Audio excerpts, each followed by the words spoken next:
Breaking news, the Baltimore Ravens have signed wide receiver Michael Crabtree. What is going on, y'all? 5 Sports Talk back at it with another video talking, of course, some NFL, here to talk more NFL free agency. And I am literally breaking this news as I see it now. Adam Schefter tweeted it out that the Baltimore Ravens have come to terms on an agreement with Michael Crabtree for a 3-year deal. Now, the terms of the deal have not been out yet, folks, so I don't know what this deal is in terms of contractually for Michael Crabtree. By the time you're watching this video, it could be out, though I expect this deal to be somewhere in the neighborhood of probably $7 to $10 million per year. That sounds about right for Michael Crabtree. Who knows, it could be a little bit more than that. I would be surprised, but the Baltimore Ravens have finally got a good wide receiver, okay? They were able to actually sign a good one. They signed John Brown in free agency, and John Brown's nice. He's nothing to laugh at, if you will, but Michael Crabtree is a solid 1B type of receiver. Yeah, he's a number 2 receiver more than he's a number 1, but he's still solid and probably a number 1 receiver on a bad team, and the Ravens aren't that great of a team right now, okay? And don't even get me started on the fiasco that happened with Ryan Grant and what the Ravens did to him. They did him pretty dirty, by the way. I will get into all of that and more on the Michael Crabtree deal right now. So real quickly, let's talk about this deal. Look, I predicted that Michael Crabtree would sign with the Ravens. It made too much sense, and especially when the news broke that Ryan Grant, wide receiver Ryan Grant, who the Baltimore Ravens had no business giving him that awful deal, by the way. 4 years and $29 million is what the Baltimore Ravens management had given to Ryan Grant, okay? So you give him that deal, and they were lucky enough to be able to correct their own mistake because Ryan Grant failed the physical. Now, I don't know what the details of that sort of physical was, because if you didn't do your physical, why would you sign him? I guess they maybe agreed to terms, maybe they didn't really sign the contract, and that's really what happened. But either way, I do feel bad for Ryan Grant. He never deserved the money in the first place, but again, you're only worth what people are willing to pay for you, and the Ravens should have never offered that contract in the first place. And now Ryan Grant is a free agent again because what happened? Oh, he failed his physical, or did Michael Crabtree become available because the Raiders cut him, okay? So this is something that is interesting, okay?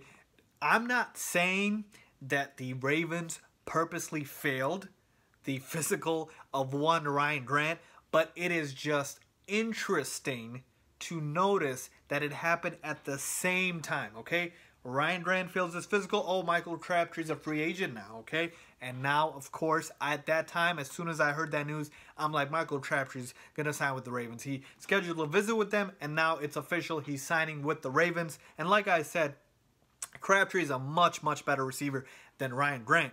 But that's not the point. The point is, 1, why did you sign him to that deal in the first place? And 2, if you signed him to that deal, how the hell did you fail the physical as soon as Michael Crabtree became a free agent? So I'm just saying that's kind of sketchy to me, kind of weird to me what the Ravens did. But at the end of the day, did they become better as a team? Yes, they did, because Michael Crabtree is better than Ryan Grant, okay? And now you've got a receiving core of Crabtree. John Brown is there. Brashad Perriman, though he has not been that great since his rookie season and has been nothing great for the Ravens.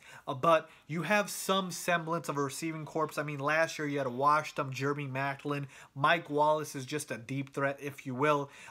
So at the end of the day, is this a life-changing move for the Baltimore Ravens? No, it's not. But again, they had one of the worst passing attacks in the NFL, folks. It was dreadful to watch the Ravens, and I'm a Bears fan. The Bears passing attack was awful.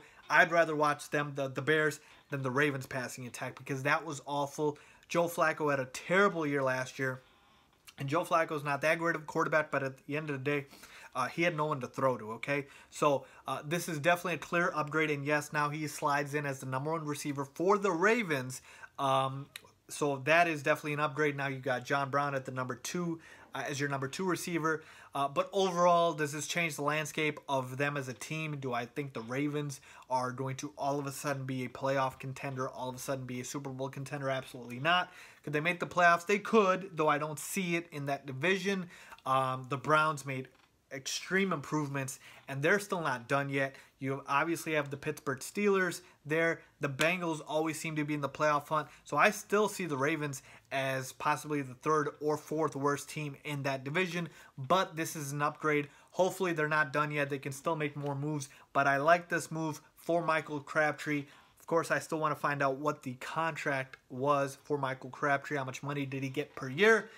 But the Ravens saved themselves because they were going to give the worst free agent contract of this NFL free agency. And folks, I'm about to put out a video soon of the best and worst free agent signings. So you guys are going to want to tune into that. When I post that video, make sure you subscribe, turn on post notifications.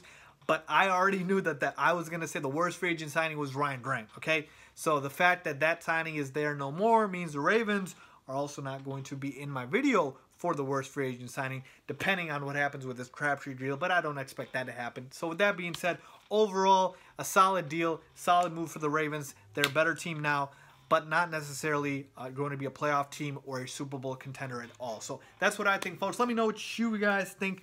Leave a comment down below. Tell me, am I crazy here, or is it funny that Ryan Grant fails his physical the same time Crabtree becomes available? Just something to think about.